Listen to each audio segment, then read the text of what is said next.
안녕하세요. 안녕하세요. 저는 보이스로라는 스타트업에서 엔지니어로 근무하고 있는 조승현입니다.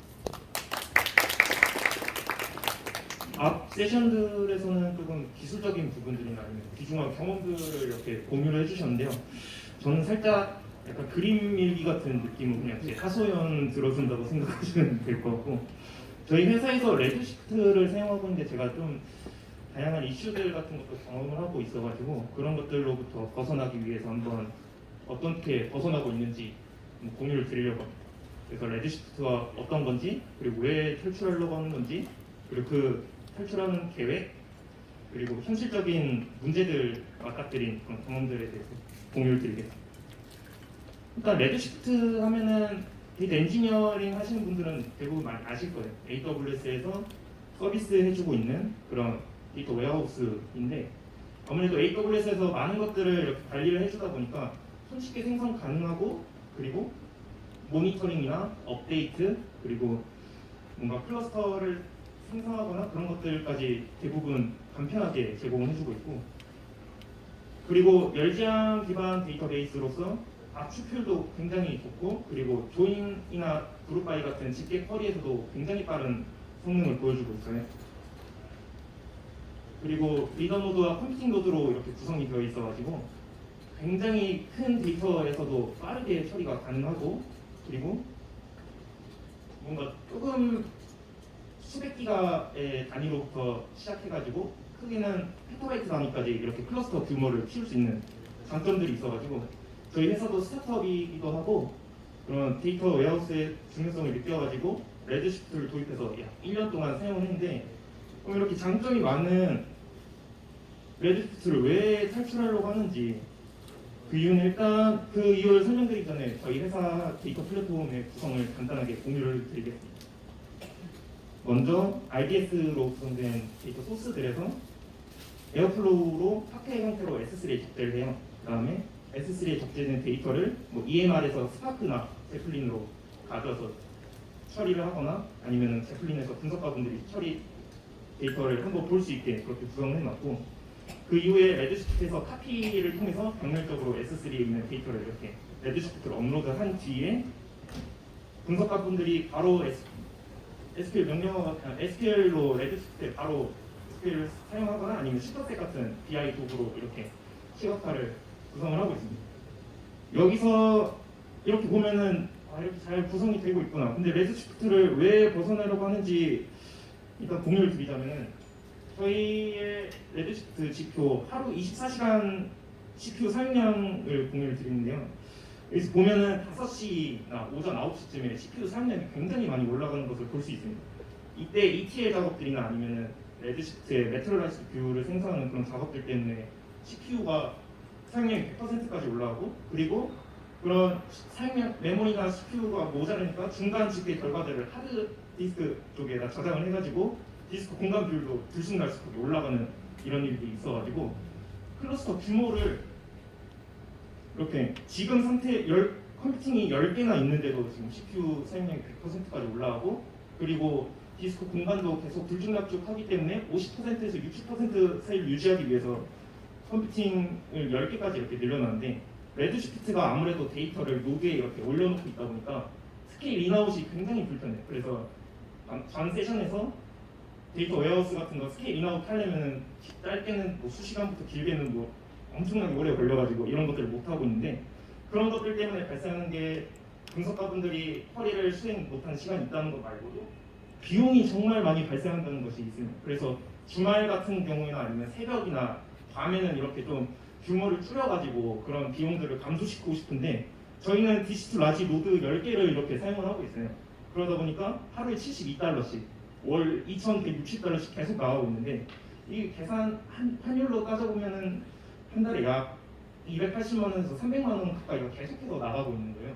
그럼 저희 입장에서는 이런 돈 하나하나가 아까운데, 아니 이런 거 좀 줄일 수 없을까, 이런 단점들을 극복하고 다른 것들을 어떻게 할 수 있을까에 대해서 조금 생각을 해봤는데, 그래서 대체제들을 몇 가지를 제가 찾아봤어요. 찾아보니까 일단 인메모리 기반으로 저희가 EMR을 또 사용을 하고 있으니까 EMR을 구성해서 쿼리 엔진을 수행할 수 있는 뭐 트레이너나 스파크 SQL 같은 것들을 처음에 고려를 했었는데 제가 지금 보이스로에서 혼자서 데이터 엔지니어링을 하고 있는데 EMR 그런 클러스터 구성 같은 거 모니터링도 하고 관리까지 하고 그리고 이런 새로운 기술들을 도입하는 것까지 할 자신이 없는 거예요. 그래가지고 다른 기술이 뭐가 있지 하고 찾아보니까 방금 전 세션에서 나왔던 스노플레이크를 봤는데 근데 전 세션 보면서 느낀 게 이 세션을 한 달 전에만 좀 봤어도 이런 고생을 하지 않았을 텐데 이렇게 느꼈는데 그때 당시에는 그냥 좀 거대하고 우리한테 맞지 않겠다 이래서 조금 어물쩡하게 넘어갔던 그런 것이 있었고 그리고 그 이후에는 레드시프트 스펙트럼이라고 해가지고 데이터를 S3에 있는 데이터를 데이터 노드에 옮기지 않고 그냥 바로 쿼리를 수행할 수 있는 그런 기능들을 제공해주고 있어요. 그런데 지금 레드시프트 클러스터 유지해가지고 지금 단점들이 오고 있는데 그거를 그대로 쓰기에는 단점들을 극복을 할 수 없을 거라고 판단을 해가지고 아테나라는 것을 이렇게 도입을 해보려고 시도를 했습니다. 그래서 간단하게 아테나가 뭐냐면은 일단 AWS에서 제공을 해주고 있는 서버리스로 쿼리 수행할 수 있는 그런 도구이고 그리고 쿼리당 데이터 스캔을 한 그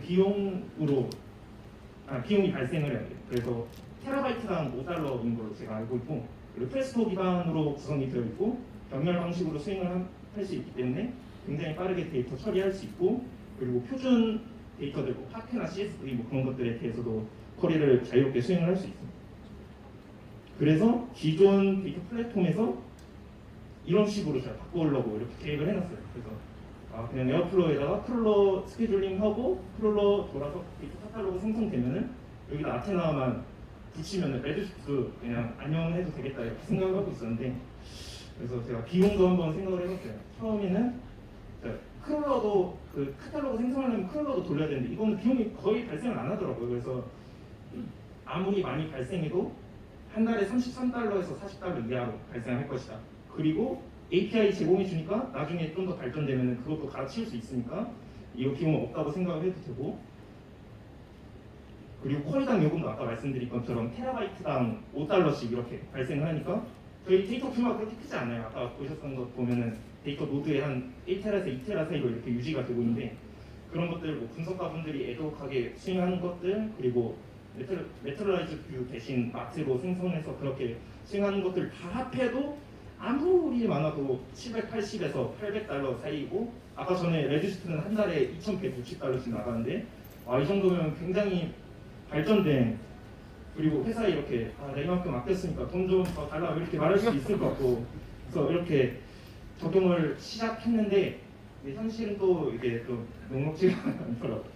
이제 레드시프트가 저를 놓아주지 않기 시작했어요. 이제 일단 레드시프트랑 아테나가 쿼리부터 차이가 이렇게 나기 시작하더라고요. 일단 간단하게는 데이터 타입 변경하는 것도 아테나 같은 경우에는 캐스트 같은 것들 사용해야 되고 아니면 직백 함수들이나 사용자 그런 함수들도 전부 다 달라서 저희가 쌓여있는 그런 쿼리들에 대해서 모두 업데이트를 해야 된다는 그런 문제점이 발생했고 그리고 분석가분들은 몰라요. 그거를 그냥 잘 쓰고 있는데 그냥 5시쯤에 좀 오래 걸리니까 그때는 뭐 커피 마시고 쉬고 오면 되는데 왜 좀 잘 쓰는 거 엎어요.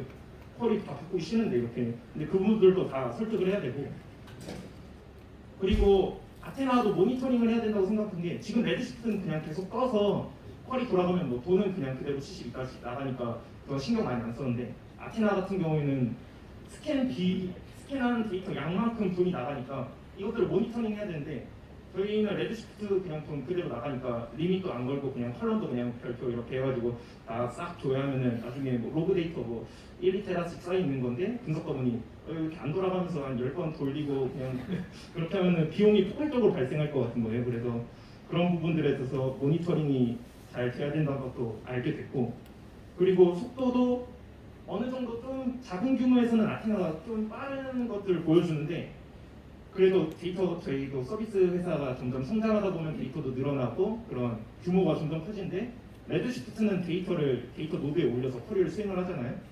그래서 클러스터 규모만 키우면은 좀 더 쿼리 빠르게 할 수 있는데 아테나는 아무래도 계정당 지정되어 있는 그런 프로비저닝 제한량도 있고 그리고 메모리에 데이터 올려서 쿼리 수행하는 그런 것들도 있어가지고 규모가 커지면 레드시프트가 아무래도 빠르니까 이런 부분들에 대해서도 생각을 했었어야 됐어요.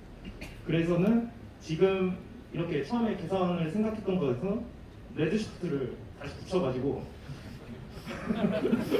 아니 그러면 어떻게 해결하냐면 이렇게 물어보실 수 있는 게 이제 일단 아테나를 먼저 붙인 뒤에 레드시프트의 비율을 조금씩 줄여 나가는 방식으로 비용 절감을 노리려고 하고 있습니다. 그래서 노리려고 하고 있다는 것은 아직 진행 중이라는 뜻이고 그리고 최근에 그래서 좀 제가 레드시프트에 있는 데이터들을 좀 한번 살펴봤어요. 근데 살펴보고 나니까 그냥 레드시프트 놓고 쓰다 보니까 그냥 너무 막 쓴 거예요.